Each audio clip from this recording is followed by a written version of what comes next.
আসসালামু আলাইকুম। তো আজকে আপনার হচ্ছে আমরা ৩টা বাথরুমে ৪ ইঞ্চি লাইন টানতেছি। তো অনেকেরাই প্রশ্ন করবেন যে ভাই আপনি এত উপর দিয়ে ৪ ইঞ্চি লাইনগুলো টানতেছেন কেন? ঢালাইয়ের আগে টানলেন না কেন?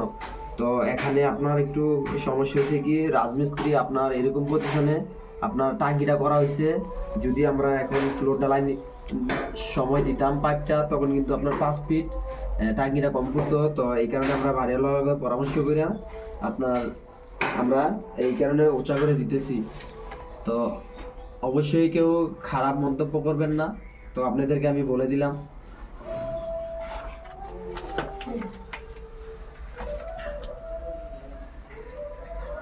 অবশ্যই বলবেন কোয়ালিটি জিনিস।